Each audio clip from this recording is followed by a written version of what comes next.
Oke, baik, selamat pagi. Jadi, perkenalkan saya Yanle Everson Tohingide, asal program studi Politeknik Negeri Nusa Utara. Nah, di saat ini saya akan melakukan praktek mengajar real teaching untuk mahasiswa semester 1 dalam mata kuliah konsep dasar keperawatan.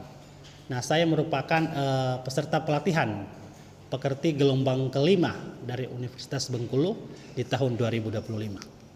Demikian. Waalaikumsalam warahmatullahi wabarakatuh. Nah, di saat ini sebelum kita mulai ke materi ya, kita absen dulu. Tolong yang konsep dasar keperawatan belum diambil. Nanti setelah ini tolong diambil ya. Ada dari penanggung jawab? Silakan diambil.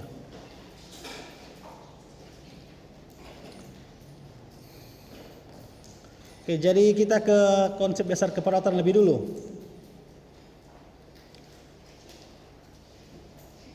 Ini 1A Kang ini.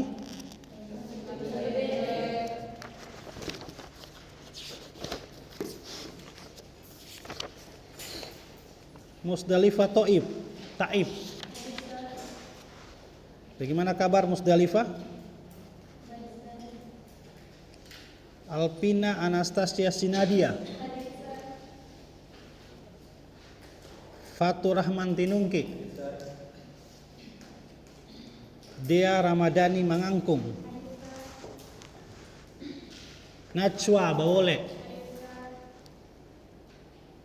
Natalia Elizabeth Mendalora. Adini Indah Rahmi.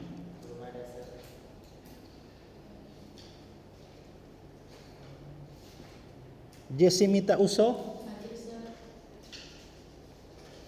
Dwi Payanti Mary Christine hari Domingo.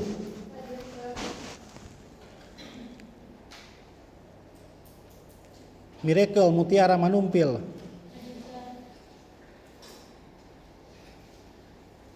Angelica Gabriela Sambo. Ya. Sri Mayasari Matantu. Marcia Henita Akede. Marfani Febemole. Graciela Ambui. Terima kasih. Julianti Tekol. Mana Julianti Tekol? Oh iya. Yulinda Takawayan. Indrawati Salasa. Marlin Resti Anggrani Manikome. Kesia Sasube. Marvel Wagunu. Bagaimana kabar Marvel? Sehat gak? Sehat ya? Isabella Rostini Parera. Victoria Tatengken. Lagi sakit ini? Taprok suara Kang. Sharon Ampage. Revina. Salawati Flora Manus. Iya, silakan. Winly Erika Moren. Aurelia Putri Pumpente. Oso sehat. Sudah sehat ini Kang. Soalnya dari beberapa minggu yang lalu kan sakit. Toh, Pumpente? Ini ada alfa tercatat di pertemuan keberapa ini, ke-6. Belum juga di mata kuliah KDK. Kasih rajin ya, Pumpente. Nanti kalau misalkan sakit lagi tolong kirimkan surat keterangan sakit dari dokter. Theodora sampai. Yunita Malwengseng. Sharon Kaila. Gita Marta Adilang. Oke. Elizabeth Taparang. Erik Putra Silangen. Faria. Iqbal Sri Afifah. Pinkan Margareta Tangkilisan.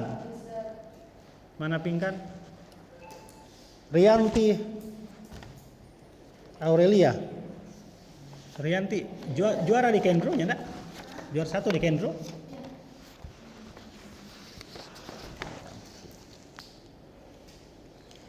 Tadi yang terlambat Indah Rahmi, ya.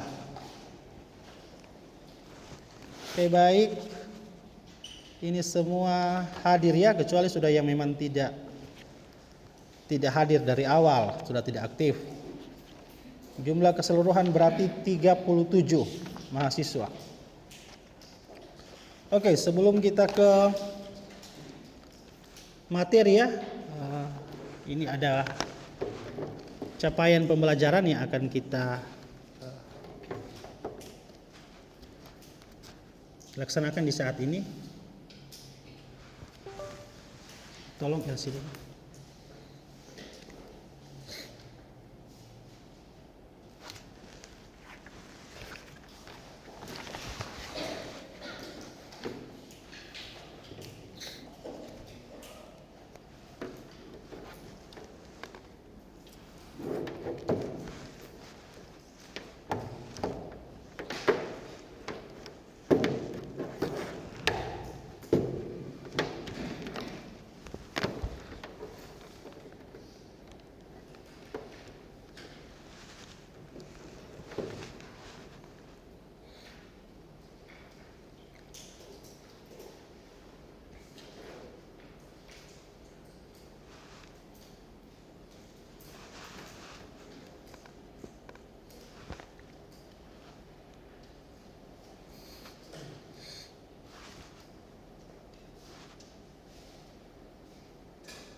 Oke.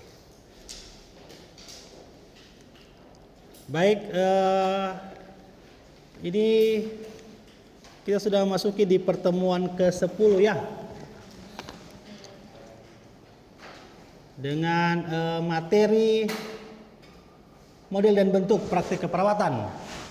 Nah, ada beberapa sub CPMK atau capaian pembelajaran mata kuliah atau tujuan pembelajaran atau kemampuan akhir yang diharapkan setelah mengikuti perkuliahan ini. Yang pertama, mahasiswa mampu memahami pengertian model dan bentuk praktik keperawatan itu sendiri. Nah, selanjutnya mahasiswa mampu memahami tujuan, mampu memahami karakteristik atau ciri dari model dan bentuk praktik keperawatan.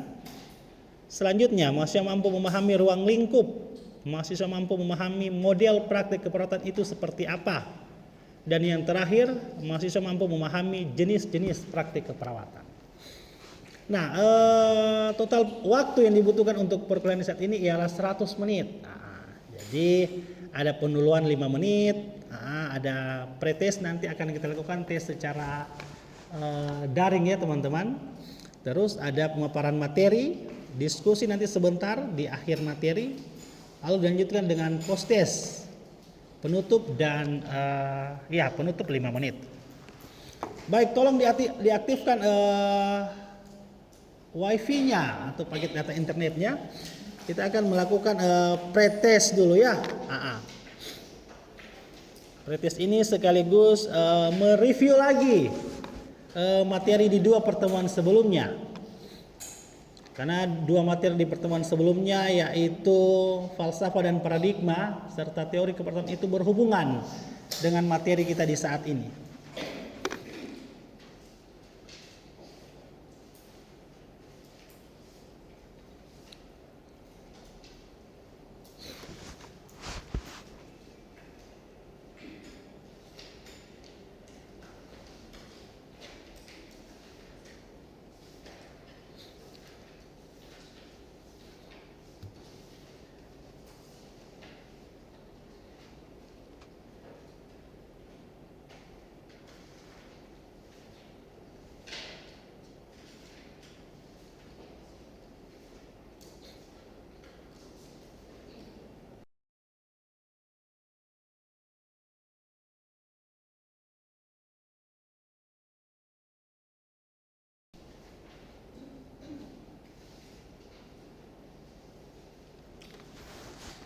Ini kira-kira bisa di barcode terlalu jauh untuk barcode kodenya. Silakan di barcode dulu untuk join ke kuis.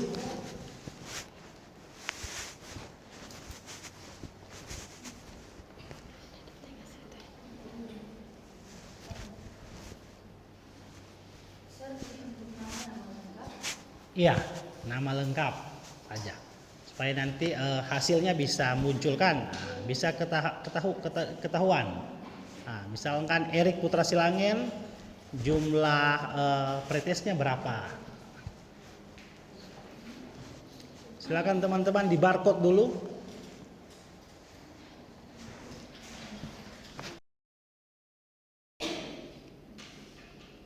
Ini satu partisipan baru masuk, Marvel Wagono. Sudah berhasil join, ya. Tunggu dulu, nanti dari Ner yang start, baru kita sama-sama mulai. Nah, silakan join dulu. Rekan-rekan mahasiswa silakan di join dulu.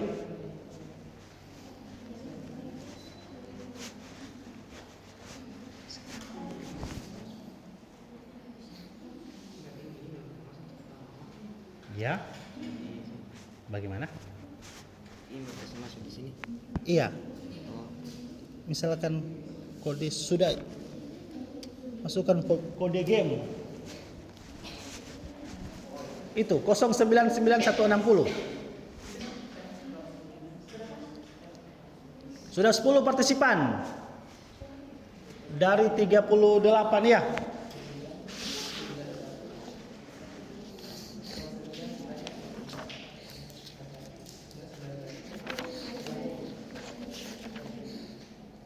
Dari 37 sudah 15 yang bergabung.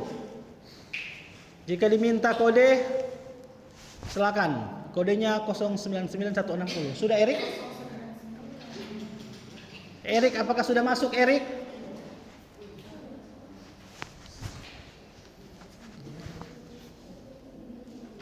Mari kita lihat Erik. Belum juga Erik? Sudah Erik?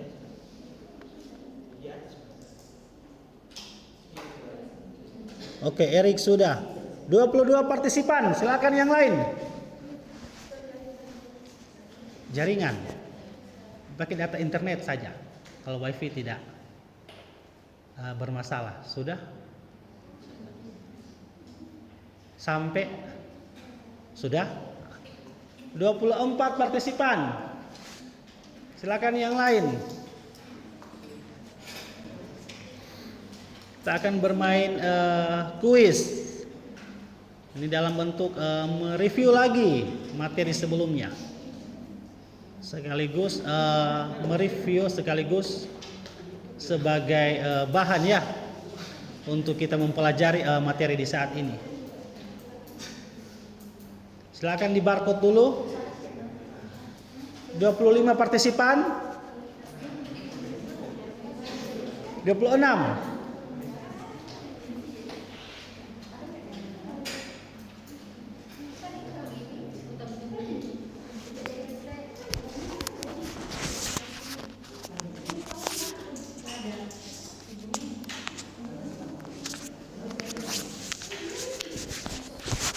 Dua puluh 28.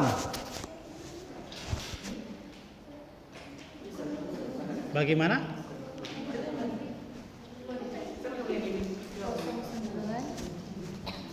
Apa kesulitannya? Join yang di ini, yang barcode-nya. Barcode-nya, iya. Nanti kalau itu memulai baru.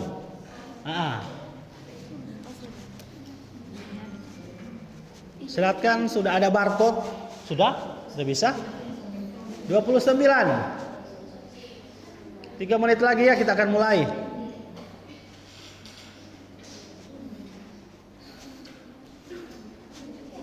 (31) 6 lagi. Silakan kalau terlalu jauh dikasih dekat saja untuk barcode. Sudah barcode?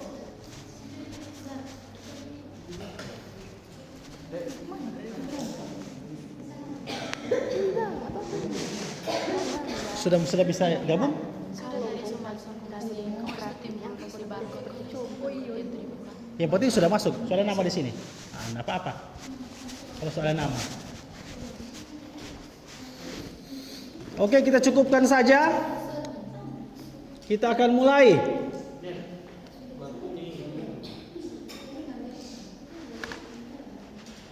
Oke, silakan. Start semua. Sudah mulai.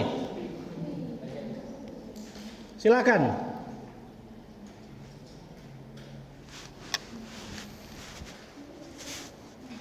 Silakan, sudah mulai.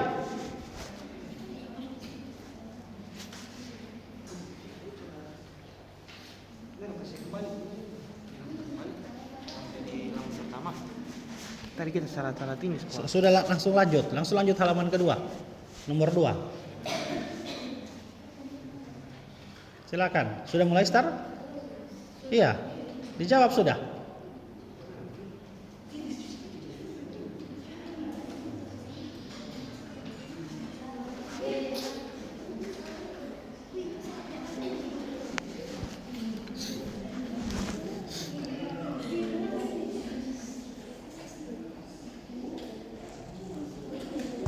So, langsung bisa terlihat skornya kan?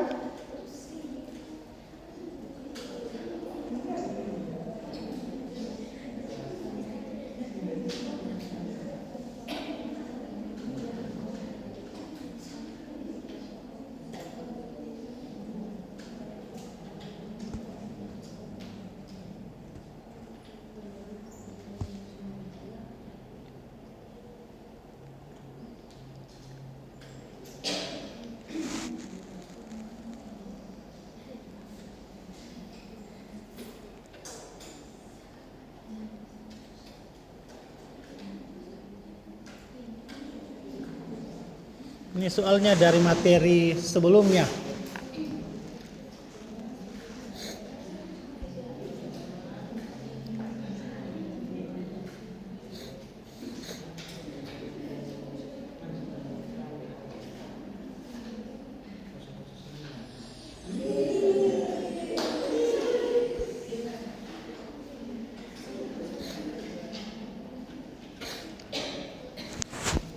Ya.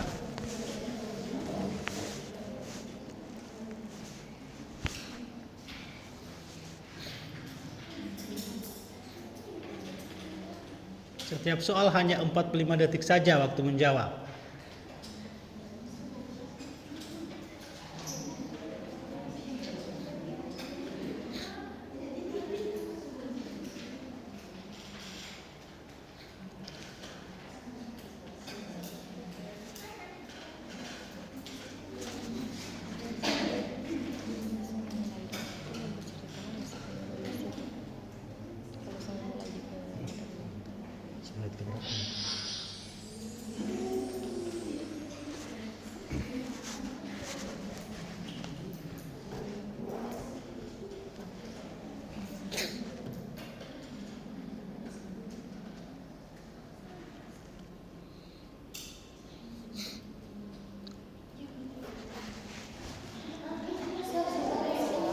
Bagaimana?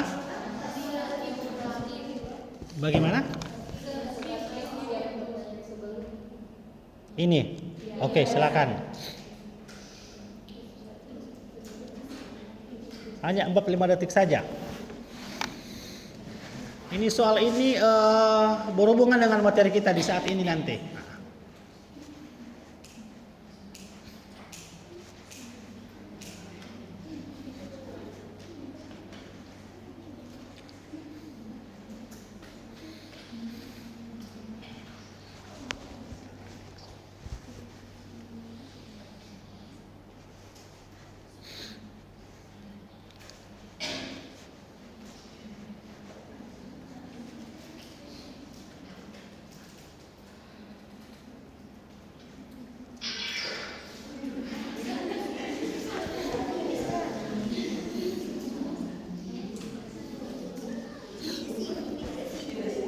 Oke, silakan dilanjutkan.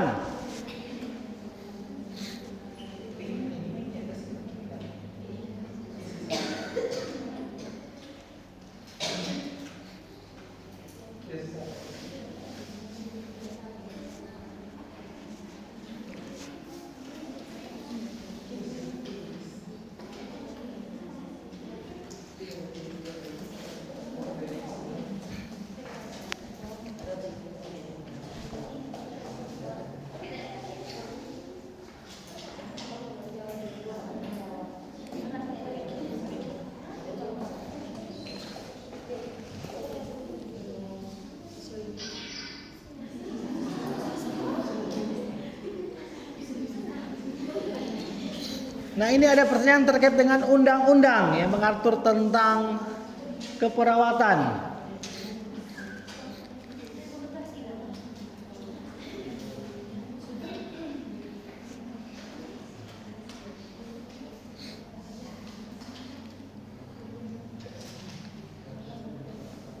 Yang belum bisa mengikuti nanti sebentar. Ada lagi soal post-testnya setelah materi.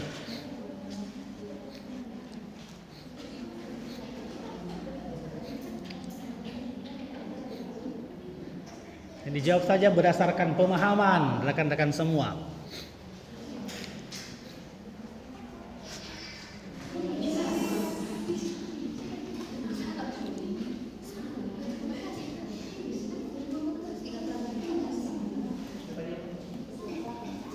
Nah, ini keadaan tertinggi dari sehat. Di konsep sehat sakit. Nah, keadaan terendah dari sakit atau rentang terendah dari keadaan sakit. Ini sudah kita bahas di materi falsafah dan paradigma keperawatan. 22, 25, 26 yang sudah menjawab, 27. 30 33. Oh, 34 saja yang menjawab.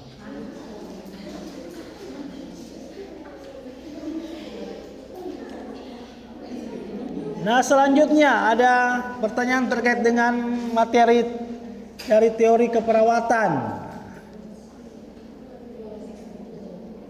Ini pertemuan ke 7 sebelum ujian tengah semester. Teori keperawatan dari Florence Nightingale.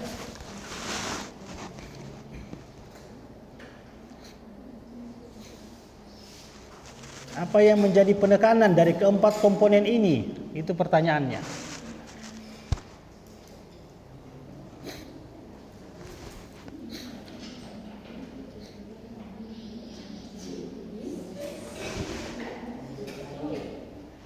Dua puluh tiga yang menjawab benar, lingkungan.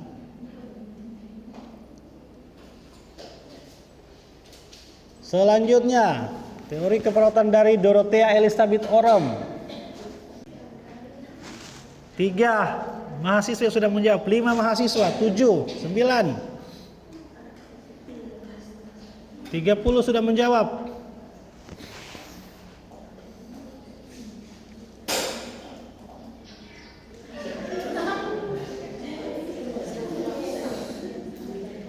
Self care 14 yang menjawab benar.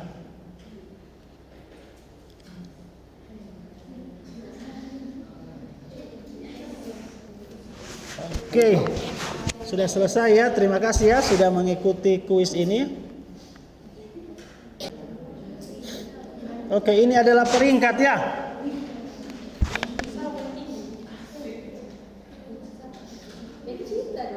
Peringkat pertama jatuh kepada Victoria Tatengkeng. Ya, beri aplaus. Mana orangnya Victoria Tatengkeng? Ya, terima kasih Victoria ya.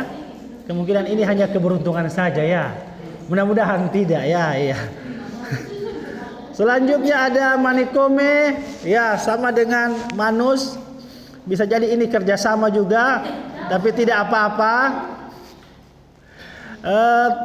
Selanjutnya 70% Mole. Ya, bersama Akede, Suyatno dan kawan-kawan. Matantu juga. Oke, nanti yang lain nanti kita akan ada juga post test di akhir materi ya, bisa diikuti. Oke, kita ke materi selanjutnya. Oke, baik, kita ke materi. Nah, untuk memahami model dan bentuk praktek keperawatan, kita kembali memahami falsafah dan paradigma.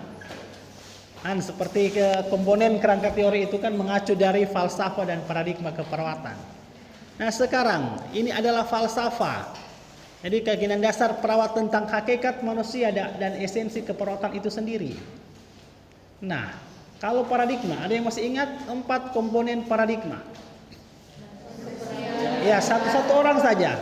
Coba ini Fatur Rahman Tinungki. Kesehatan. Oke, terima kasih. Nah, selanjutnya untuk manusia seperti apa, Iqbal? Manusia itu perawat memandang konsep manusia seperti apa? Iqbal masih berpikir. Ini Budo, silakan. Manusia adalah Yang mempunyai pikiran, ya, terima kasih. Mempunyai pikiran, yang lain menambahkan. Matantu, silakan. Bagaimana kalau dari komponen manusianya, Matantu?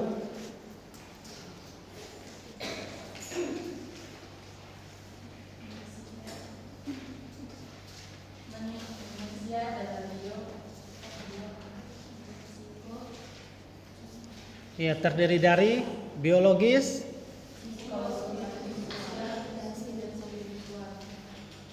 apa, biologi, psikologis, sosial, dan spiritual. Ya, jadi manusia mempunyai 4 sisi ya. Nah, ada 4 kebutuhan yang harus dipenuhi. Yaitu kita memandang manusia dari sisi biologis, psikologis, sosial, dan spiritual. Selanjutnya untuk komponen keperawatan. Seperti apa itu? Ini biar Isabella, lambang cinta, silakan. Isabella, silakan.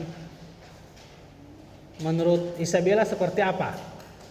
Kalau tadi sudah dijawab oleh teman-teman, manusia itu memiliki 4 dimensi.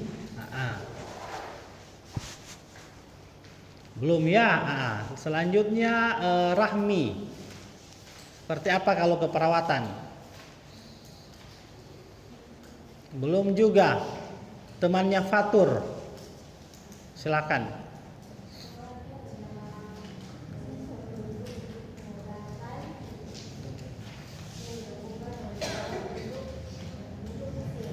Ya, jadi suatu bentuk pelayanan. Pelayanan dimaksud ialah asuhan keperawatan. Ya, terima kasih. Lanjut untuk kesehatan. Komponen kesehatan. Ini atlet dulu. Silakan atlet. Atlet lari. Di sebelahnya adik. Kesehatan bagaimana? Ya, jadi kesehatan ini mengacu pada keadaan konsep sehat dan sakit ya. Jadi seperti yang dikatakan tadi bahwa kesehatan atau sehat adalah keadaan sejahtera. Makanya tadi muncul di soal, teman-teman. Keadaan tertinggi dari sehat ialah sejahtera. Dan keadaan terendah dari sakit adalah mati. Oke. Nah, untuk lingkungan, bagaimana untuk lingkungan? Ada yang masih ingat atau ada yang bisa memberikan tanggapan? Dari 4 komponen paradigma keperawatan. Fatur lagi. Bagaimana Fatur? Untuk lingkungan. Yang jelas lingkungan mempengaruhi faktor kesehatan. Nah, jadi lingkungan itu ada lingkungan yang berasal dari dalam diri manusia, lingkungan internal dan lingkungan eksternal. Nah, coba Ambuy kalau lingkungan internal seperti apa? Belum Ambuy? Belum Kang, masih mengambang ya. Orang ganti adik ini. Ya, silakan. Lingkungan internal. Ya, faktor genetik, jenis kelamin, usia, faktor perilaku, faktor predisposisi terhadap sakit, toh, riwayat penyakit. Nah, itu dari dalam diri manusia. Sedangkan lingkungan eksternal yang mempengaruhi, contoh. Lingkungan fisik, ya, sosial, budaya, spiritual mempengaruhi, begitu. Seperti yang sudah Munir jelaskan sebelumnya, ada agama-agama tertentu yang melarang dilakukannya tindakan medis, kan begitu, kepercayaan tertentu. Atau mungkin ada budaya-budaya tertentu yang menganggap sakit seperti ini ringan saja, toh tidak perlu dibawa ke fasilitas kesehatan. Kira-kira ada hal-hal tersebut yang mempengaruhi nilai-nilai yang dipercayai oleh masyarakat. Baik, terima kasih. Ternyata kita sudah sama-sama memahami ya bahwa falsafah dan paradigma keperawatan itu akan mengacu dari terlaksananya praktek keperawatan. Nah, ini pengertian praktek keperawatan. Seperti ada di soal pretest tadi ya. Ada yang menjawab Undang-Undang Keperawatan nomor 38 tahun 2014. Ada yang benar ini? Nah, ini yang mengatur tentang keperawatan itu sendiri. Termasuk pengertian keperawatan yang seperti ada di slide ini. Nah, sekali lagi perawat merupakan seorang yang telah lulus pendidikan tinggi keperawatan, baik di dalam maupun di luar negeri yang diakui oleh pemerintah tentunya. Bukan hanya lulus, dia juga sudah bisa lulus uji kompetensi. Sama dengan kakak yang merekam video ini. Dia sudah selesai uji kompetensi, dinyatakan lulus tahun 2023. Ya, 2003, alumni 2023, alumni keperawatan. Orang lanjut. Untuk pengertian praktek keperawatan itu sendiri, nah, ini sebenarnya adalah tindakan mandiri perawat. Kenapa disebut tindakan mandiri perawat? Karena keperawatan memiliki asuhan keperawatan sendiri. Disebut dengan ASKEP, Kang. Ada berbagai macam ruang lingkup praktek keperawatan. ASKEP misalkan kepada anak, kepada jiwa, ASKEP jiwa, ASKEP kepada lanjut usia. Nah, itu merupakan asuhan keperawatan atau pelayanan keperawatan itu sendiri, atau merupakan bentuk dari praktek keperawatan itu asuhan keperawatan. Sekalipun kita tetap melakukan tindakan kolaboratif atau tindakan kolaborasi dengan profesi lain. Kalau misalkan perawat bekerja di sebuah instansi di rumah sakit, nah dia tetap berkolaborasi dengan dokter misalkan, karena dokter yang memberikan instruksi untuk memberikan obat, instruksi untuk memberikan tindakan medis. Contoh, diinstruksikan untuk melakukan pemasangan kateter. Nah, perawat melakukan tindakan tersebut, tapi instruksinya dari dokter. Atau mungkin kita bekerja sama dengan bidan ya, profesi bidan. Ketika ada yang melakukan, ada pasien untuk melakukan partus atau persalinan normal, itu bagiannya bidan. Nah, kita perlu berkolaborasi dengan bidan. Jadi sekalipun kita memiliki asuhan keperawatan sendiri atau memiliki bentuk pelayanan sendiri yang disebut ASKEP, kita ketika bekerja di sebuah instansi, di sebuah rumah sakit atau puskesmas, kita perlu kolaborasi dengan profesi lain. Lanjut.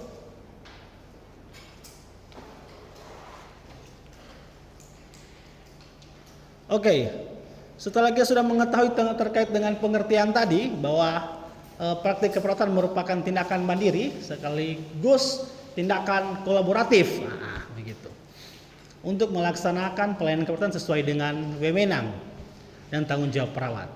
Nah, kita masuk ke tujuan dan tujuan, model dan bentuk praktik keperawatan. Di sini ada 5 tujuannya. Yang pertama menjaga konsistensi kualitas asuhan keperawatan. Supaya kualitas asuhan keperawatan ini tetap terjaga, maka kita sebagai perawat harus melakukan pelayanan keperawatan yang adil sesuai standar begitu. Jadi standar asuhan keperawatan itu ada 5 proses atau 5 tahap. Kan ada yang sudah pernah mendengar 5 proses asuhan keperawatan? Mulai dari pengkajian. Nah, itu tahap atau proses keperawatan. Apalagi? Perumusan diagnosis, ya betul. Yang ketiga? Ya, intervensi atau rencana tindakan, Iqbal. Yang keempat? Implementasi atau pelaksanaan dari rencana tindakan tersebut. Yang kelima? Evaluasi. Nah, untuk menjaga konsistensi kualitas asuhan keperawatan, maka perawat harus menjalankan 5 proses keperawatan tadi. Karena tidak mungkin ketika Anda dari pengkajian tiba-tiba Anda tidak merumuskan sebuah diagnosis keperawatan langsung melakukan tindakan. Itu hal yang tidak mungkin, teman-teman. Karena prosesnya harus bertahap. Ketika kita mengkaji, mendapatkan data, lalu kita melakukan rumusan diagnosis.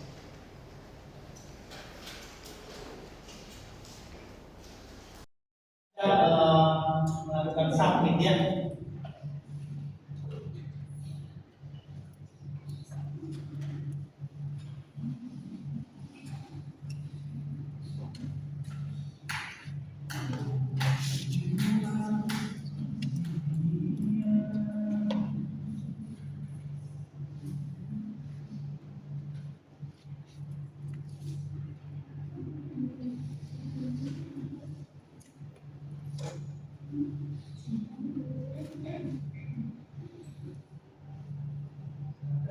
waktu biasa di jam 11 ya selesai kunci dengan sendirinya. Ya. Keluar lagi mungkin jaringan. Kalau tidak mungkin ya tidak ada pilihan.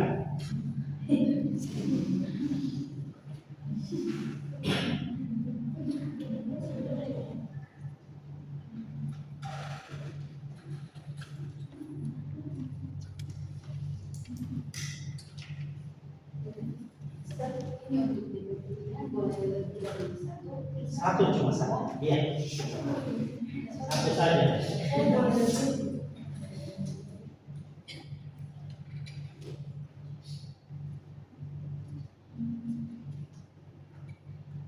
Karena cuma di sel di pejabat cuma ada satu.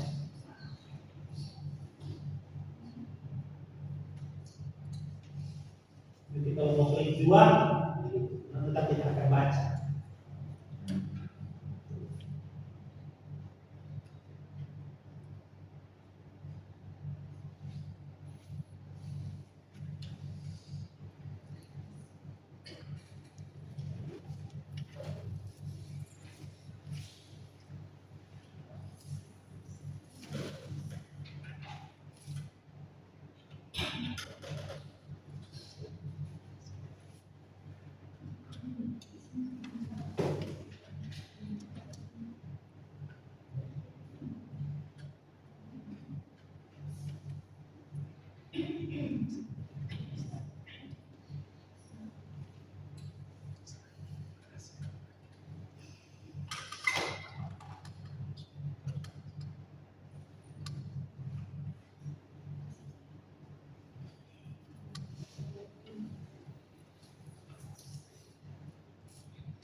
Bagaimana Isabella?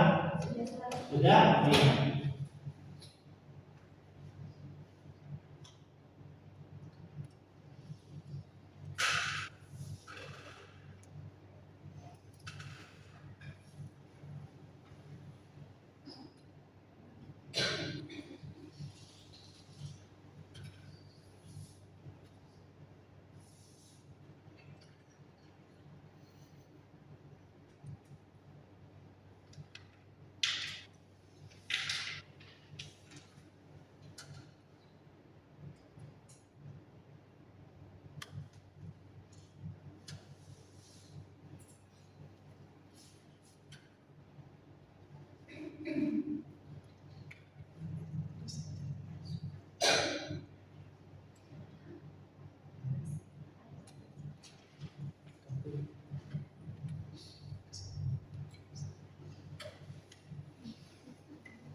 Ini jaringan.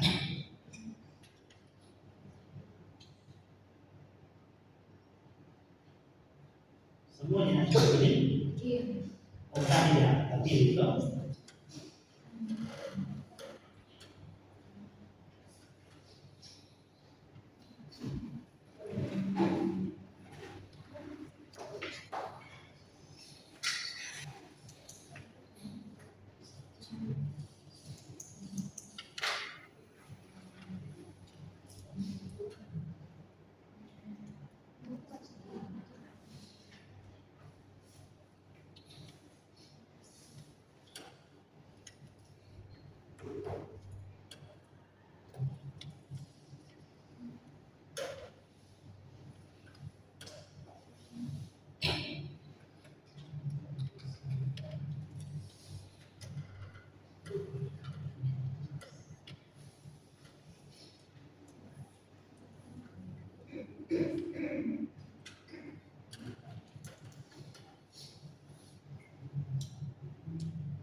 Marlin Maniko ada.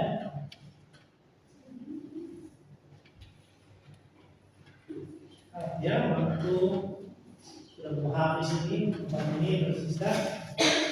Jam 11 tepat kita akan selesai.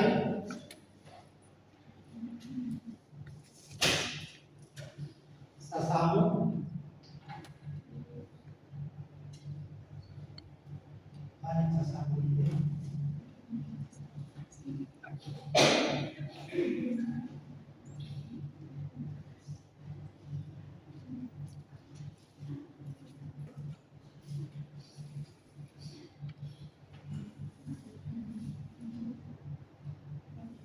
Kita hilang.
22 sudah yang melakukan submit jawaban.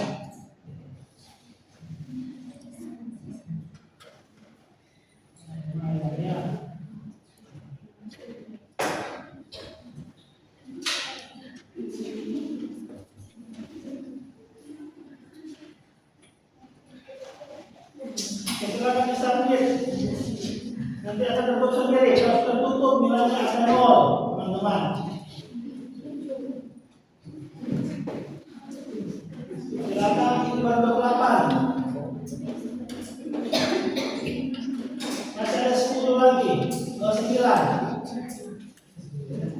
Kita tukar betul 37. 1 menit lagi, ayo silakan.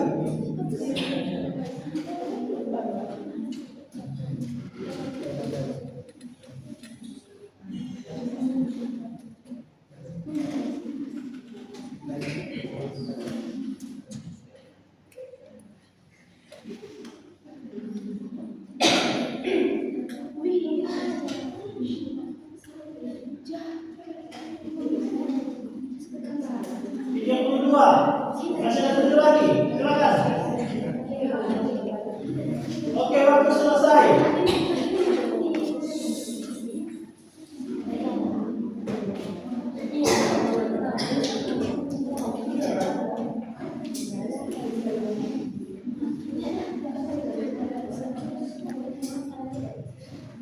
Waktu selesai ya.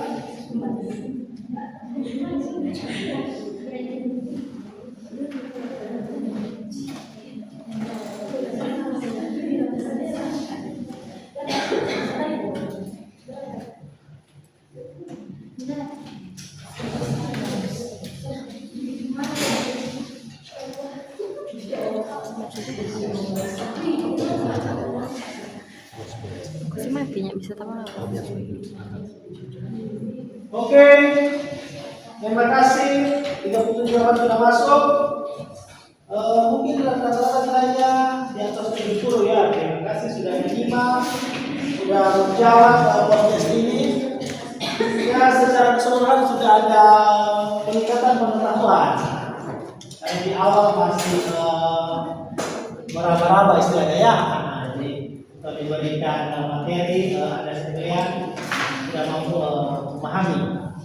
Jadi terima kasih, jangan lupa tugas dikumpulkan di Google Classroom hari ini. 23.59 hari ini deadline-nya. Bacakan tugas deadline-nya hari ini 23.59. Jika teman-teman mengumpulkan di luar waktu tersebut, jadi tidak akan dinilai lagi. Sudah masuk di keterangan saya sebagai dosen. Ya, itu mengumpulkan sebelum deadline waktunya. Oke, sekian program kita di saat ini. Nanti kita akan ketemu lagi di minggu yang akan datang. Semoga tetap dalam keadaan sehat ya. Untuk menutup program kita di saat ini, silakan Iqbal ya. Iqbal silakan doa. Silakan Iqbal.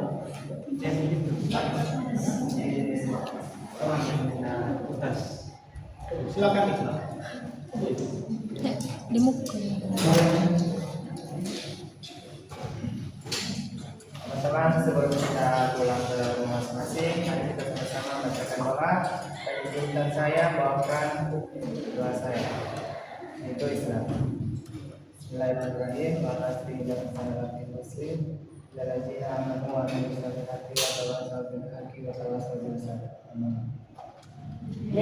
Baik, terima kasih Iqbal. Terima kasih semua untuk partisipasinya. Kita akan ketemu lagi di minggu depan. Selamat siang. Sebagai pedoman kebijakan.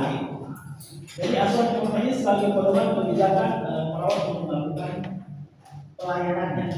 Hingga kita mengetahui, tahap pertama dari sebuah asuhan keperawatan itu adalah pengkajian. Karena semenjak masih mahasiswa Anda sudah diajarkan untuk mempelajari asuhan keperawatan, sehingga nanti setelah lulus Anda sudah bisa melakukan asuhan keperawatan baik pada individu, keluarga, kelompok dan masyarakat. Ada tugas akhir atau ujian akhir dari teman-teman dan rekan semua ketika sudah semester akhir itu karya tulis ilmiah dalam bentuk asuhan keperawatan.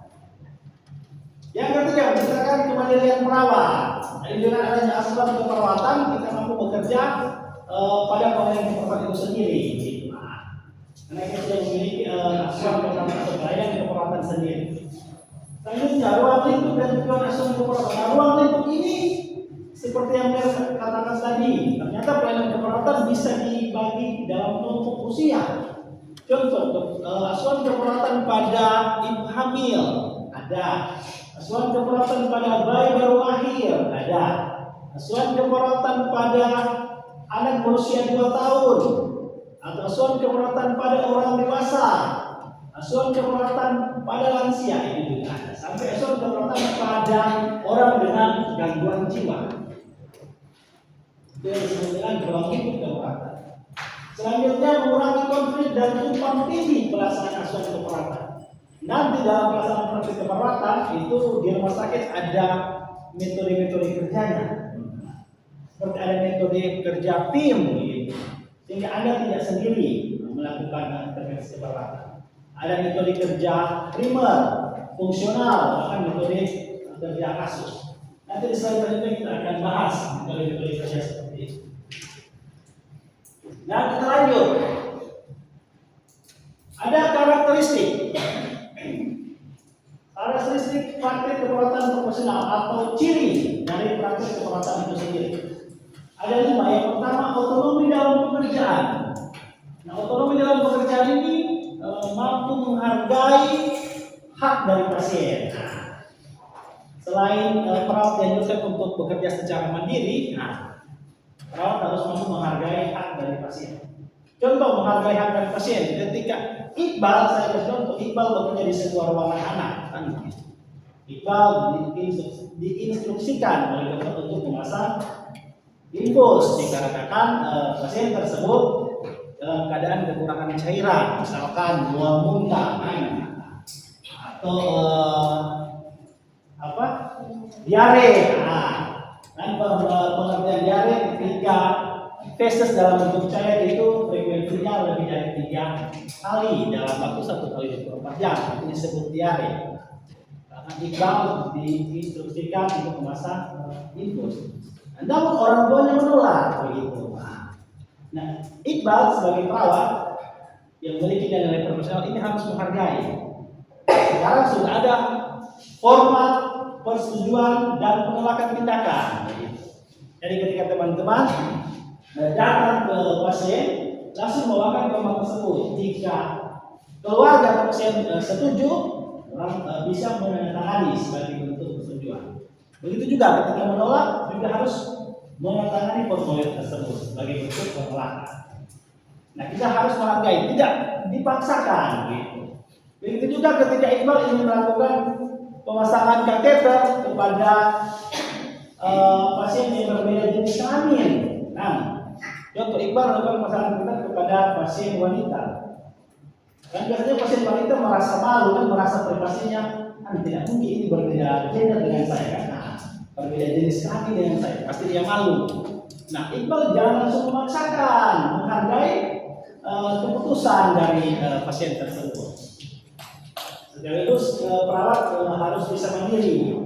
Mandiri itu bagaimana? Perawat harus bisa melakukan pemasangan infus secara mandiri, bukan dengan bantuan teman. Gitu. Makanya untuk D3 kita lebih mengutamakan skill, ya. Sehingga dimulai di semester 3 teman-teman sudah turun praktik. Nanti di semester 5 ini sudah pasang infus sendiri, itu sudah pasang kateter sendiri, Iqbal, EGD sendiri. Jadi ini kakak-kakak kalian yang lagi praktik dan Jakarta itu sudah pasang infus sendiri, tidak perlu bimbingan lagi dari perawat. Nanti teman-teman akan seperti itu pada waktunya. Lanjut, bertanggung jawab dan bertanggung jawab. Nah, ini berarti perawat bertanggung jawab terhadap tindakan yang dia lakukan. Misalkan kapur ini misalkan melakukan kesalahan dalam pemasangan infus. Nah, lalu dituntut oleh keluarganya secara perdata pidana mungkin. atau Bapak bisa mendapatkan sanksi administrasi dari tempat kerja berupa pemberhentian kah, terus kursi atau pengurangan gaji karena lalai dalam tugas. Bapak harus siap bertanggung jawab dan siap untuk bertanggung jawab. Bertanggung jawab ini berarti Anda siap mempertanggungjawabkan kesalahan Anda, tindakan Anda gitu, di depan hukum begitu. Jadi akan mendapatkan sanksi hukum. Anda siap untuk dipidana begitu. Dikarenakan saya salah melakukan tindakan. Bertanggung jawab juga sebagai bentuk bertanggung jawab terhadap Tuhan, bertanggung jawab terhadap profesimu, bertanggung jawab terhadap klien dan keluarga, dan bertanggung jawab terhadap instansi tempat kerjamu. Tuh. Yang ketiga, menggunakan proses keperawatan. Ini yang seperti yang dijelaskan tadi. Maka seorang perawat itu sudah paham 5 prinsip ini harus dilakukan. Tidak mungkin dari pengkajian Anda tidak merumuskan sebuah diagnosis, kemudian Anda langsung ke intervensi. Itu hal yang tidak mungkin. Jadi pendekatan psikologi ini sudah sangat penting, sudah sangat wajib diketahui dan akan dilakukan. Dari pengkajian kita mengumpulkan data, mengidentifikasi data sehingga merumuskan sebuah diagnosis. Setelah itu lalu kita lakukan rencana tindakan, kita lakukan pelaksanaan dan sampai evaluasi. Yang keempat, berfokus pada pasien. Nah, jadi semua kebutuhan pasien itu harus diusahakan dipenuhi oleh perawat. Misalkan nih, Iqbal bertugas di ruangan perawatan penyakit dalam pria, begitu. Nah, kebetulan Bapak atau Tuan A ini tidak ada anggota keluarga yang menemani.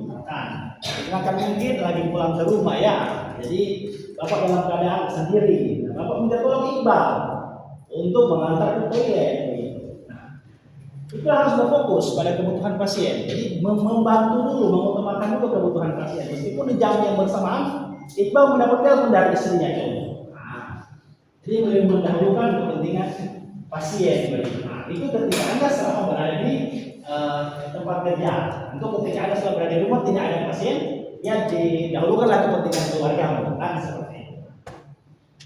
Lanjut, kolaborasi dengan disiplin ilmu lain. Nah, ini yang pentingnya. Perawat bekerja di rumah sakit kah, puskesmas kah, atau di klinik kah, tetap orang kolaborasi dengan disiplin ilmu lain. Nah, orang bekerja sama dengan dokter, kan di rumah sakit banyak. Ada dokter, ada bidan, dan ada apoteker, ada apa lagi, tenaga kesehatan lingkungan dan lain-lain sebagainya. Oke, setelah kita sudah pahami dalam prinsip perawat, kita masuk ke nilai praktik keperawatan. Nah, sekarang ini nilai ini, Marvel ini seperti sebuah perilaku. Perilaku yang memang mengarahkan sikap. Kalau sikap ini baru Anda ke rencana, loh. Sama kemudian jika saya sikap ini rencana yang akan saya lakukan. Nah, perilaku ini sudah Anda lakukan. Contoh sikap perawat simpati. Nah, perilakunya berempati. Kalau simpati hanya ketika dia sakit dia semoga cepat sembuh. Itu contoh simpati. Tetapi kalau berempati dibarengi dengan tindakan, loh. Misalkan Fatur mengucapkan semoga cepat sembuh kepada pacarnya. Tapi Fatur tidak pernah datang ke rumahnya untuk menjenguk atau rumah sakit. Tapi kalau berempati, maka Fatur datang membawa buah-buah kan gitu. Atau datang langsung untuk memberikan dukungan agar dapat sembuh, kan seperti itu. Itu contoh sikap dan perilaku. Jadi kalau sikap baru seperti gagasan yang akan Anda lakukan. Begitu. Sikap kita di semester ini harus bisa belajar. Kan? Setiap hari saya belajar 2 jam. Itu sikap. Nah, kalau perilaku sudah dilakukan. Nah, kira seperti itu ya. Jadi ada 3 nilai praktik keperawatan. Ada nilai intelektual, moral, dan otonomi.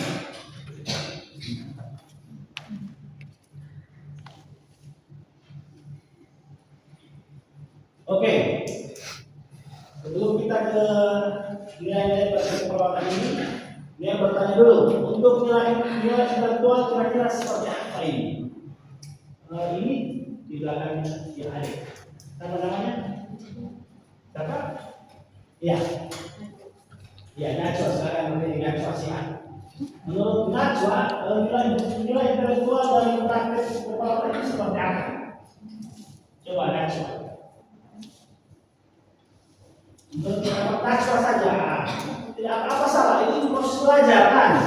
Kemukakan dulu pendapat. Iya. Najwa belum. Selanjutnya Isabella, bagaimana menurut Isabella nilai intelektual itu seperti apa?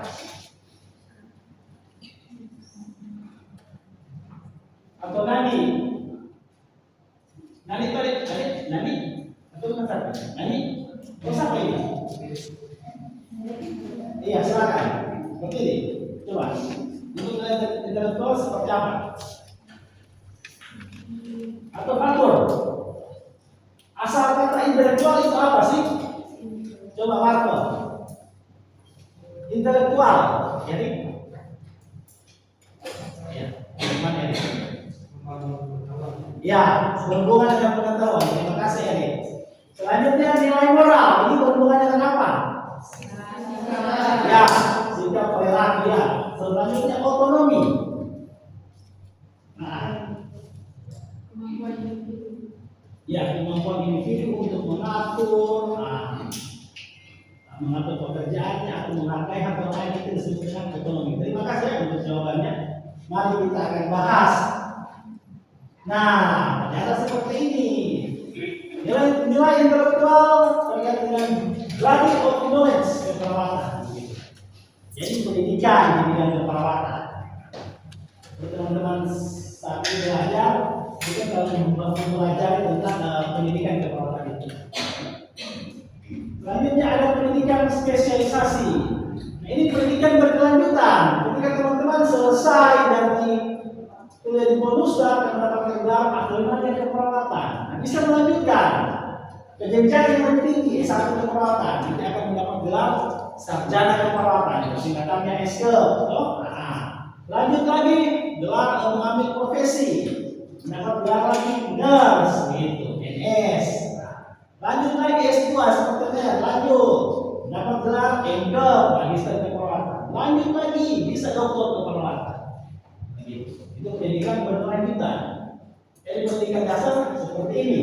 Kita harus mengetahui terkait dengan ilmu keperawatan itu sendiri. Ini ilmu keperawatan secara umum kalau masih ini. Kalau masih D3 D1 itu masih mempelajari secara umum. Nah kalau sudah S2 itu sudah ada spesialisasinya. Misalkan Fatur, ketika setelah S2 nurse, dia akan mengambil spesialisasi di bidang keperawatan jiwa misalnya. Nah, dia tertarik dengan masalah-masalah gangguan jiwa. Nanti dia bisa mendapatkan gelar magister keperawatan spesialis keperawatan jiwa. Dia spesialis yang di jiwa, dia hanya menguasai ilmu jiwa saja begitu. Kalau ada yang membahas yang lain, oh mohon maaf, bukan bidangnya Fatur. Misalkan Iqbal untuk anak, dia sukanya tentang ilmu anak. Berarti Iqbal hanya bidangnya di spesialisasi anak saja begitu. Untuk ilmu yang lain, mohon maaf, dia tidak terlalu mempelajari. Nah kalau masih D3, masih S2 itu umum masih teman-teman ya. Jadi harus mampu menguasai semua bidang. Selanjutnya pengetahuan untuk berpikir kritis. Nah ini yang penting, kita harus mampu berpikir kritis. Karena sekarang banyak godaan-godaan ya. Misalkan ada godaan yang membocorkan rahasia pasien, apalagi kalau yang masuk mantan, kan? Ada juga membocorkan rahasianya. Ada yang lain, ada keinginan untuk dibayarlah perawat agar bisa disuntik mati keluarganya kan? Begitu banyak. Kalau di film-film Rusia, dibayarlah keluarga, dibayarlah dokter. Nah, ini harus berpikir kritis. Bagaimana mengatasi hal seperti ini? Tentunya kita berpikir terkait dengan nilai moral. Kita harus berbuat baik, adil dan loyal pada pasien.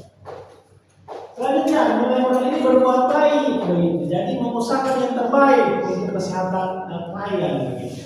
Terus ada adil. Jadi tidak memandang karena patut dari beragama Muslim atau tidak akan melayani pasien dengan kepercayaan agama Buddha atau begitu. Misalkan Erik dari beragama Katolik kan Erik akan melayani yang beragama Kristen Protestan begitu. Itu contoh. Jadi kita harus adil karena Erik sukunya Saniana jadi anak lain dari suku Minahasa kan, atau dari suku Papua misalkan, suku Gorontalo, dia tidak akan melayani. Jadi itu masuk dalam nilai moral. Selanjutnya loyal, ini setia, setia menjaga rahasia pasien. Nah, karena kan sebagai perawat otomatis orang tahu sakitnya pasien seperti apa, apalagi penyakit-penyakit yang di mata masyarakat itu image-nya jelek kan, contoh HIV. Oh iya, HIV. Apa? Bagaimana? Gonorrea, penyakit menular seksual, terima kasih ya, atau PMS namanya banyak. Penyakit gonorrea, sifilis, gonorrea banyak. Itu penyakit itu yang memang citranya jelek di mata masyarakat. Mungkin dikarenakan mulut sakit hati dan mantan pacarnya, jadi kasih tahu lah. Ini juga sudah melanggar prinsip loyalitas, melanggar prinsip nilai moral. Selanjutnya ada otonomi.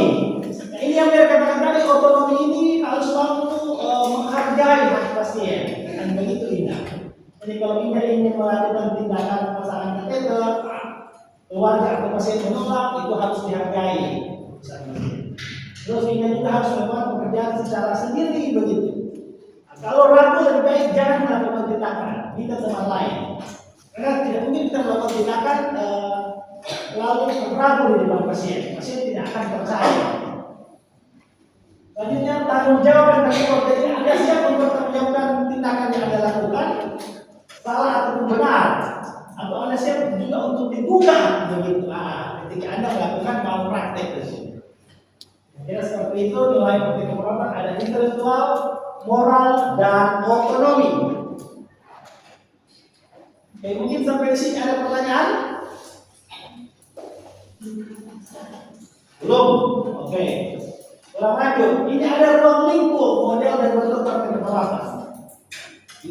Ini sesuai bidang spesialisasi atau sesuai kelompok umur. Oh, ternyata ruang lingkupnya ada asuhan keperawatan anak. Dia ini berbeda dengan maternitas. Kalau pada maternitas ini dari bayi baru lahir sampai berusia 28 hari. Ini masuk di pelayanan asuhan keperawatan maternitas atau ruang lingkup praktik maternitas. Ini yang patut teman siapa dia? Iya. Selanjutnya dia kalau perbedaannya dengan asuh anak, anak ini dimulai dari usia 29 hari. Jadi kalau dia menemukan anak yang berusia 3 bulan, berarti itu ranahnya di asuhan keperawatan anak. Kalau 3 bulan, kalau 3 hari masuk di mana dia? Maternitasnya. Maternitas juga ini menjalin kesehatan pada ibu hamil, bisa itu bagiannya maternitas. Selanjutnya ada KMB. KMB ini kepanjangan dari keperawatan meninggal bedah. Ini KMB ilmunya sangat luas, ya. Jadi pasien berusia di atas 18 sampai 60 tahun dengan masalah apa saja, di luar masalah dengan gangguan jiwa. Kalau masalah gangguan jiwa itu ranahnya di aspek jiwa. Dia mulai dari 3 bulan mulai dari 5 tahun dia sudah mengalami masalah kesehatan jiwa sampai dia lansia, dia masuk di aspek jiwa. Tapi kalau aspek PMD dia pasien dimulai dari pasien berusia di atas 18 tahun sampai dengan 60 tahun. Karena kalau sudah 60 tahun di atas sudah ranahnya asuhan keperawatan gerontik, atau asuhan keperawatan pada lanjut usia 60 atau lebih dari 60 tahun.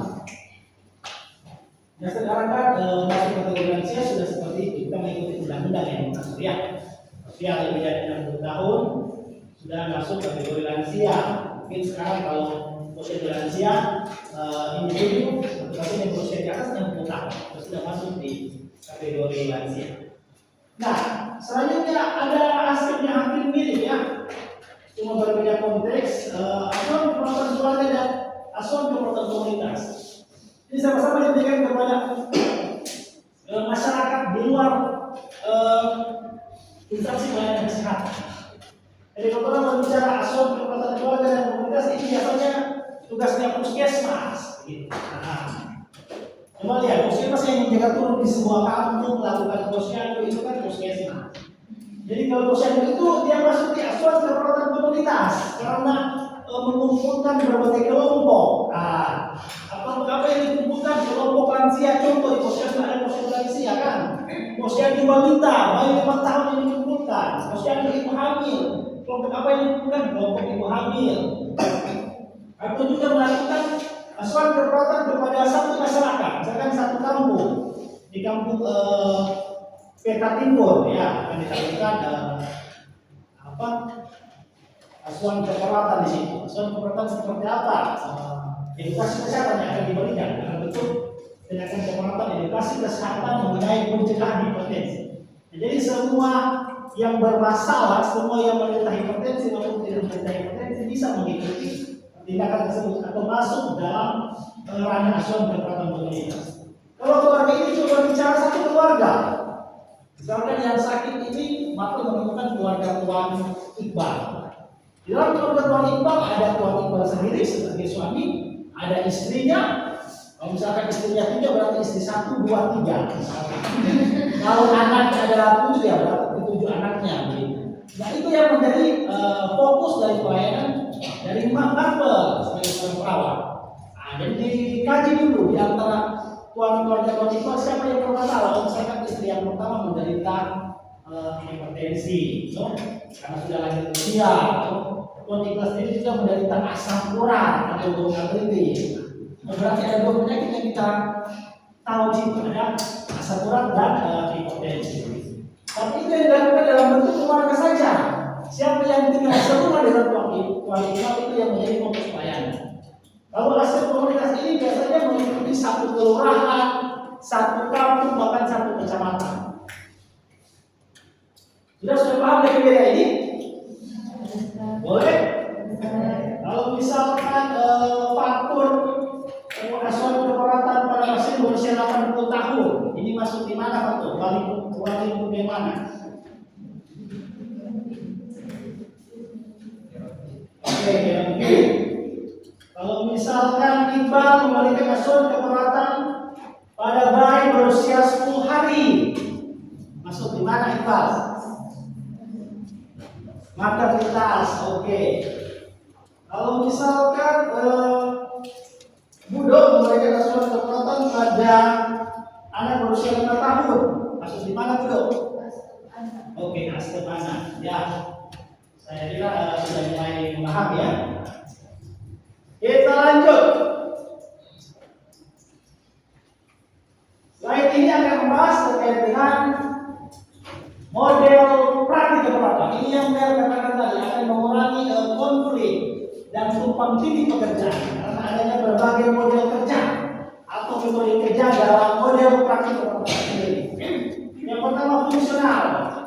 Nah, kasih contoh, perawat yang melakukan 1 atau 2 intervensi setiap shift. Nah, ini tentunya membutuhkan jumlah perawat yang banyak. Dan perbandingan adalah pasien dengan perawat 1:2. Kalau misalkan di sebuah ruangan, ini Iqbal bertugas di sebuah ruangan hijau atau ICU, intensive care unit, ruangan perawatan kritis. Di kriteria salah satu kriteria pasien masuk ke ruangan ini ialah terjadinya penurunan kesadaran. Dia penurunan kesadaran dia langsung masuk di ruang ICU atau luka bakar coy. Luka bakar dia 20% langsung masuk ke ICU. Kalau orang luka bakar itu akan membutuhkan begitu banyak cairan. Orang luka bakar kan kekurangan cairan akan membutuhkan banyak cairan. Atau masalah-masalah lainnya, pasien dengan stroke hemoragi langsung masuk ke ICU. Oke, dan di situ kan misalkan Iqbal shift pagi, nah gitu. Iqbal karena Iqbal ternyata memiliki keahlian di bidang memberikan makan pasien di dalam NGT kan begitu, atau memiliki keahlian memberikan pemasangan kateter presasi urin. Iqbal hanya melakukan tindakan itu saja. Mungkin ada temannya yang lain, misalkan Eri lihai dalam melakukan tindakan pemasangan itu. Kalau pasang infus, itu bagian di Eri. Ketika ada pasang infus orang mau Eri saja. Kalau melakukan EKG misalkan rekam jantung, Iqbal jantung. ya Iqbal. Jadi hanya melakukan satu atau dua intervensi. Itu kalau memang perawatnya sudah berskill di situ, sudah memiliki satu skill yang dia sangat kuasai. Nah, kalau biasanya yang masih perawat baru, ini biasanya tidak bisa melakukan metode seperti ini begitu. Nah, berarti bisa ganti metode lain. Contoh metode tim. Tapi kalau metode fungsional ini biasanya perawat di ruang ICU. Nah, di ruang itu memang sudah sangat terampil. Orang paham, oh ini yang bagian dekompresi misalnya, atau melakukan decision begitu. Jadi pernah lihat di film-film dengan strong dada itu pakai spesialisnya yang begitu mahal. Jadi itu dari apa decision teman-teman. Jadi mau di denyut jantung supaya ada denyutan lagi jantung begitu. Ada yang akhirnya seperti itu atau melakukan intubasi, pemasangan selang langsung menuju ke trakea, namanya ETP, endotrakea tube. Itu dehidrasi. Yang kedua kalau oksigen masker yang ada di bawah itu, nah itu seperti itu. Jadi ya banyak ada yang non masker, ada yang rehabilitasi masker, dan non rehabilitasi masker. Itu teman-teman mungkin ada lebih paham di mata kuliah kedokteran medikal. Itu semua banyak belajar. Kalau dosen di sini kalau memberikan benda ini dosen-dosen senior yang memang maka lebih jauh lebih baik belajar dari saya. Ayo teman-teman, ada model primer. Nah, tadi kalau metode fungsional sudah paham. Oh ternyata kita hanya melakukan satu atau dua tindakan. Intervensi itu tindakan. Misalkan ada siapa ada ini. Lawrence hanya melakukan pemasangan info saja selama dia sih kan si perawat itu 8 jam satu hari ini 24 jam coy 8 kali 3 24 jadi nanti si pagi 8 jam tuh gitu di si pagi Lawrence hanya bikin mengukur tanda-tanda vital atau melakukan pemasangan info saja bisa itu kerjanya. Oleh kalau mengukur tanda ini kok ada 40 pasien semua terukur. Nah, bayangkan kalau orang sendiri banyak itu kan. Karena mengukur tekanan darah, apalagi tekanan vital, respirasi, pernapasan di seluruh tubuh, nadi yang ini. Kalau Erik sendiri yang di bagian TTV, 40 pasien, banyak yang ini. Melelahkan ya. Itulah kerjakan. Lanjut kalau perawat primer ini dia ada perawat primer dan perawat asisten yang membantu dia gitu. Biasanya hanya 2 orang saja, tapi syarat untuk menjadi perawat primer ialah perawat yang sudah bergelar nurse gitu. Atau dia sudah spesialisasi. Karena dia sudah bilang spesialisasinya itu di keperawatan medikal bedah atau dia di keperawatan anak. Jadi dia yang berhak mengangkat sebagai perawat primer. Ada asisten perawat, entah itu dia D3 kah paling benar. Jadi misalkan Iqbal sudah spesialis anak, nah Iqbal disebut perawat primer. Asistennya dia yang masih D3, yang masih belajar tentang Iqbal. Jadi Iqbal yang akan memimpin dia. Tetapi ini syaratnya bertanggung jawab dari pasien itu masuk sampai dia keluar. Nah, sekarang total perawatan 3 hari. Nah, dia tidak BPJS, biasanya seperti itu 3 hari. Tapi kalau lebih tergantung dari jenis penyakit dan kondisi tingkat keparahan sakit kan begitu. Jadi misalkan Iqbal merawat atau merawat buat Iqbal yang menderita sakit. Jadi di tiga kali kerja pertama Iqbal terus dia masuk. Nanti dimulai besok diganti oleh dia. Nanti nanti setelah itu Iqbal lagi masuk. Jadi di saat Iqbal kelelahan begitu. Bisa digantikan oleh perawat asistennya. Jadi tapi selama Iqbal terus ada dia terus bertugas sampai dengan pasien itu. Cuma dari syarat ini sangat melelahkan karena perawat tersebut harus tidur dan tinggal di rumah sakit. Bayangkan 3 kali 24 jam, itu 1 hari 24 jam terus dia yang melayani. Tapi jika ada kendala itu yang dikatakan bisa digantikan dengan perawat asisten. Oke, ini metode tim. Metode tim ini paling banyak diterapkan. Meskipun di rumah sakit daerah kita belum menerapkan metode tim, karena masih menerapkan metode fungsional begitu. Kalau metode tim ini dibahagi tim, yang menjadi ketua tim harus bergelar nurse, begitu. Atau perawat ketiga yang sudah lebih dari 10 tahun kerja. Sekarang kalau ada yang masuk nurse, nurse dibandingkan patur D3 yang sudah 10 tahun kerja. Patur yang bisa menjadi ketua tim dibanding Erik, sekalipun gelar Erik nurse dikatakan masa kerja. Jadi kalau patur lihat dari masa kerja, Anda masa kerja masih 1 bulan itu belum berpengalaman. Sekalipun Anda S2 atau sama dengan sekalipun dari S2 atau rumah sakit, kalau belum pernah turun klinik, tapi itu seperti perawat baru begitu. Kira seperti itu. Jadi yang bisa menjadi ketua tim bisa dia nurse, kalau nurse di masa kerja di atas 5 tahun, kalau di 3 masa kerja 10 tahun. Bisa menjadi ketua tim. Dan dibagi-bagi, misalkan tim A, tim B. Di ruangan ini ada 10 pasien. Nah, tim A merawat pasien 1 sampai 5. Pasien nomor 6 sampai 10 dirawat oleh tim B. Nah, misalkan ada masalah di tim A, ada pasien di antara nomor 1 sampai 5 ini tugasnya berarti tim A yang ke sana. Tim A yang melayani. Tapi kalau ada kebutuhan dari pasien nomor 6 sampai 10 berarti itu ranah kerjanya tim B. Kira-kira seperti itu. Namun untuk menerapkan ini misalkan tim A ini ada 5 orang yang masuk dinas pagi, ketua timnya dulu tim A atau A. Dinas sore ada timnya juga yang masuk, Eri itu. Dinas malam ada timnya juga masuk, bodoh misalkan. Begitu juga tim B, harus ada perwakilan tiap tim dalam setiap shift. Begitu. Itu nama metode tim. Kalau dinas kami dari tim ada banyak, dia ada sekitar 2 sampai 3, itu tergantung jumlah perawat. Kalau sudah sekarang biasanya tiap tim hanya ada 1 saja perwakilan. Jadi kalau yang dinas sekolah hanya 2 tim, berarti 2 orang. Kalau dia tim A, tim B. Jadi kalau yang memiliki masalah tim B, berarti tim A santai, karena yang memerlukan pertolongan ini pasien dari pasien dikeluarnya tim B.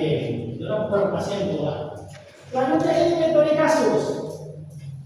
Nah, metode kasus ini sama dengan metode primer, dia bekerja terhadap 1 pasien, tapi hanya selama periode 1 shiftnya saja, gitu. Jadi dia tidak seperti perawat primer. Nah, kalau perawat primer ini biasanya dilakukan di negara-negara berkembang, orang belum seperti ini, karena bayaran perawat ini sangat mahal. Jadi orang bertanggung jawab penuh dari dana masuk sampai keluar. Orang juga rela tidur di rumah sakit. Berapa bayaran yang harus diberikan? Jadi kalau orang di sini orang masih jarang menggunakan perawatan primer, meskipun ada beberapa rumah sakit yang berstandar internasional sudah menjalankan atau menggunakan metode model praktek primer. Tapi kita di sini apalagi daerah orang masih menggunakan metode fungsional. Kalau di ICU masih menggunakan metode kasus. Di rumah sakit yang sudah kita tahu, rumah sakit orang tua kabupaten ini belum ada metode primer dan tim, belum memenuhi syarat ini. Tapi rumah sakit Kando sudah ada metode fungsional, singkat ada primer yang belum ada. Kira seperti itu ya. Jelas ini penjelasan dari Ada pertanyaan?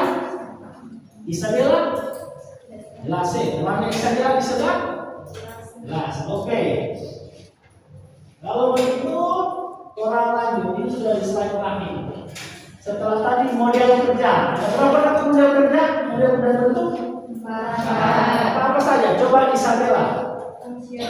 Fungsional, primer, dan kasus. dan kasus. Kalau kasus itu bagaimana? Itu sampai coba jelaskan. Metode kasus atau model kasus itu seperti apa? Sampai belum? Dia temannya Fatul. Bagaimana dia? Metode kasus.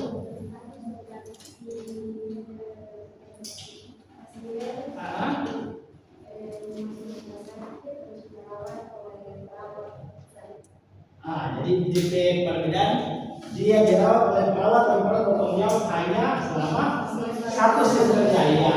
Perawat primer dia bertanggung jawab dari pasien masuk sampai pasien keluar. Oke, sekarang jenis praktek perawatan. Orang di sini ada praktisi atau perawat mandiri. Seranto tahu Seranto? Seranto di sini orang yang pertama di Kabupaten Kepulauan Seribu yang melakukan praktek mandiri perawat.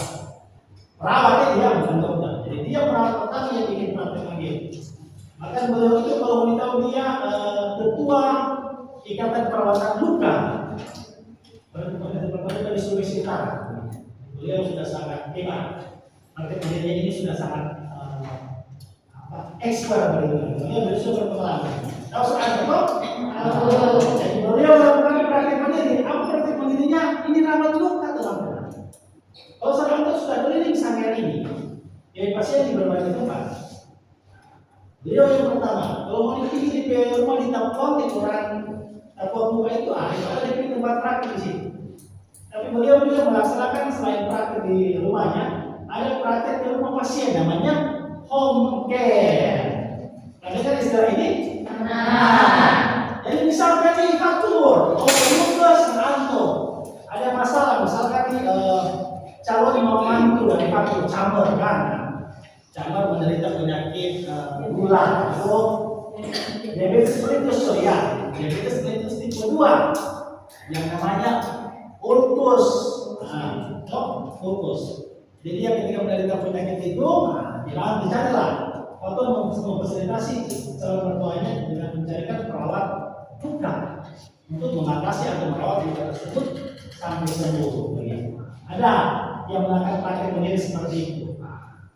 Itu disebut praktek mandiri. Jadi yang praktek mandiri di mereka rumah atau yang praktek mandiri di rumah pasien. Tidak seperti itu. Kalau dia di rumah sakit dan puskesmas, dia melakukan praktek, tapi itu praktek di instansi yang namanya. Sama dengan dokter, ada dokter praktek mandiri. Orang dokter aplikatoris misalkan kan, dia sekaligus direktur rumah sakit, dia bekerja di rumah sakit. Nah sorenya dia melakukan praktek di lokasi prakteknya, ada di pelabuhan. Itu yang nama praktek mandiri. Misalkan apa lagi selain perawatan luka, misalkan dia melakukan praktek pemeriksaan gula darah, kolesterol, asam urat, kan begitu. Mungkin untuk gula darah tinggi, cari ke pembuluh faktor. Ada pembuluh faktor perlu dia datang. Itu praktek mandiri juga. Jadi praktek yang mandiri adalah praktek yang tidak terikat di instansi manapun begitu. Jadi faktornya terikat di puskesmas, bukan perawat dari rumah sakit bukan. Dia praktek mandiri secara sendiri. Begitu. Atau mungkin melakukan faktor kita melakukan praktek mandiri di perusahaan. Misalkan perusahaan tambang kayu membutuhkan seorang perawat, karena perusahaan tambang ini kan terjadi dengan kecelakaan kerja. Begitu. Jadi dia memerlukan seorang tenaga kesehatan di sana. Atau bisa melakukan praktek di sini. Itu juga namanya praktek mandiri. Selanjutnya praktek di rumah sakit ini. Instansi pelayanan, konsultan di rumah sakit. Itu juga disebut dengan praktek perawat, tapi dia di rumah sakit. Karena mungkin ini dia bekerja sebagai perawat di rumah sakit. Kalau dia bekerja di puskesmas, jadi dia melakukan praktek di puskesmas. Jadi ada tiga jenisnya bagaimana? Selanjutnya kalau praktek di panti jompo, teman-teman tahu panti jompo? Kemudian dia masuk di kategori praktek mandiri begitu. Nah dia di luar rumah sakit dan puskesmas. Atau Anda melakukan praktek di sekolah. Ada di sekolah ini membutuhkan tim kesehatan mungkin yang bekerja untuk mengontrol siswa jadi masalah kesehatan. Ini sebetulnya praktek mandiri. Oke, ada pertanyaan dari sini kan? Nah, silakan jika ada yang ditanyakan. Raise hand, angkat tangan.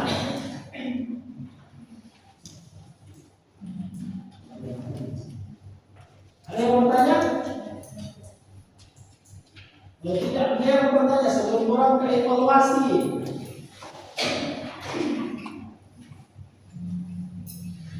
Nah, ini ada tugas individu ya. Mungkin saya jelaskan dulu sebelum siapa dulu pertanyaannya. Jadi kita bahas dulu terkait dengan tugas. Tugasnya DKI hari ini di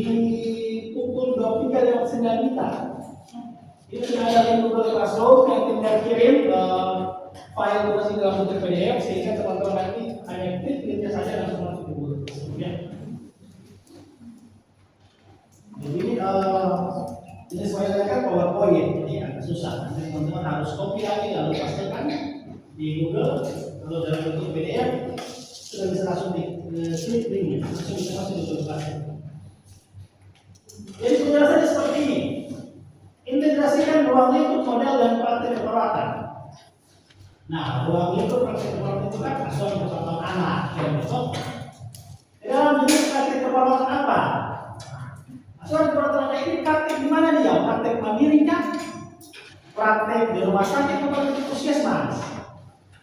Misalkan satu menjawab, oh, praktik asuhan keperawatan anak atau ruang lingkup praktik asuhan keperawatan anak ini dikemudikan dalam jenis praktik di rumah sakit dan di puskesmas bisa. Nah, sudah mendapat jawaban itu. Yang kedua, berikan contoh kegiatan mulai dari setiap item dari model praktek keperawatan. Model praktek tadi metode primer, kasus, fungsional, dan tim. Contoh kegiatan dari metode tim, gitu. Apa saja? Gitu. Contoh kegiatan dari metode fungsional. Misalkan perawat hanya memberikan intervensi umum masalah tifus, ya sudah masuk ke situ, lanjut. Metode primer seperti apa? Ini ditulis tangan ya, teman-teman, ditulis tangan. Bukan ditulis tangan, sorry, diketik di PDF. Mohon maaf, diketik di PDF. Diketik saja di PDF dengan formatnya ditulis saja. Nah, dengan huruf Times New Roman 12, Times New Roman 12, Times New Roman ukuran 12 langsung ya. Bos Times New Roman size-nya 12, rata kanan, ukuran kertas A4 Iqbal, kertas A4. Terus sebelah kirinya 3, atas, bawah, dan kanan 4. Kiri hanya 3 ya, 3, 4. Nah, spasi 1,5. Spasi pembete 1,5 ya. Pembete dari SMK apa? Masih siap. SMA. Sehingga apa keperawatan kan? Keperawatan siap. Bagaimana? Yang di kiri 3, yang selebihnya 4. Iya, margin betul, margin 3, 4. Jadi ukuran kertasnya 4. Jadi potretnya bukan landscape, potret itu.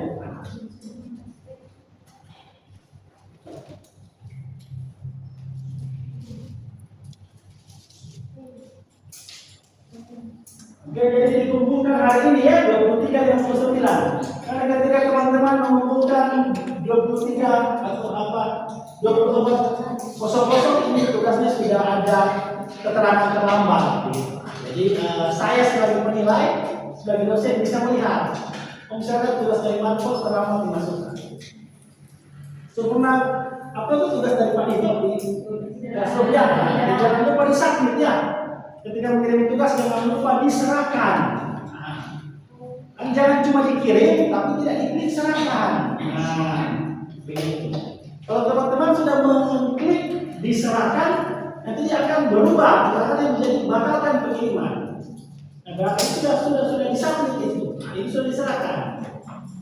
Nah, kalau teman-teman belum diklik diserahkan, itu nanti tidak akan masuk. Jadi selesai upload tugas, ambil dari file, Iqbal langsung klik diserahkan supaya bisa terdaftar di sini. Sudah paham? Oke, sekian presentasi. Jika tidak ada pertanyaan ya, kita akan masuk ke kuis untuk post test. Atau masih ada yang ingin ditanyakan? Kita diskusi saja sebelum ke post test. Linda, mungkin ada yang ingin dibahas? Linda, silakan. Tidak ada. Isabella, ini di belakangnya adik. Siapa namanya? Vidi. Siapa namanya? Hah? Natalia ini. Gimana Natalia? Ada yang ditanyakan Natalia? Atau ada ini? Tidak ada semua? Ada juga. Di belakangnya Marco. Silakan. Bertanya. Tidak ada pertanyaan, belum siap mau post test kan? Oke, Iqbal, mantap. Silakan Iqbal.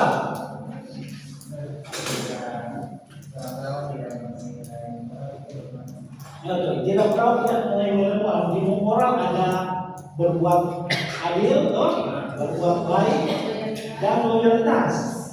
Yang dimana maksudnya ini? Yang dia tidak loyal atau dia tidak berbuat baik, ya semua tindakan ini bisa dipidanakan. Misalkan dia memunculkan informasi pasien, dia tidak menjaga privasi, dan tentunya dia bisa dipidana atau diperdata atau diberikan sanksi administrasi dari rumah sakit atau tempat kerjanya. Atau di rumah sakit dia distorsi sementara kerja atau dikurangi gajinya bisa macam-macam. Pasti dia akan mendapatkan sanksi atau ganjaran. Ini sudah tidak sesuai dengan kode etik profesi perawat. Yang paling sering dilakukan ialah kode etik profesi perawat. Sumpah perawat menghargai setiap hidup insani, mulai dari pembuahan. Ini nanti akan sumpah profesi ya, sumpah profesi. Jadi kalau teman-teman melakukan atau mendukung kegiatan aborsi, Anda sudah melanggar sumpah yang jadi perawat. Karena sumpah yang jadi perawat ialah menghargai setiap hidup individu atau insani dari pembuahan, coy. Jadi ketika dia sudah terbentuk dari dalam perut itu hargai. Nah, kalau Anda membunuh, berarti Anda melanggar sumpah yang jadi perawat. Jadi bisa dipidana, ya. Jadi mendapatkan sanksi yang ganjaran. Itu orang ada post test tapi di Google Classroom ya.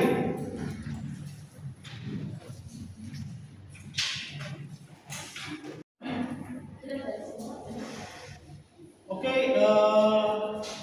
sekian pemaparan praktik mengajar dan teaching saya saat ini untuk mata kuliah mencerdaskan keperawatan dengan materi model dan bentuk praktik keperawatan di semester. Nah, saya yang Everson pembimbing asal program studi Teknik Negeri Nusa Utara, nomor urut absen nomor 46, peserta pelatihan pekerti gelombang 5 tahun 2025 dari Universitas Bengkulu. Sekian praktek mengajar saya di saat ini. Terima kasih.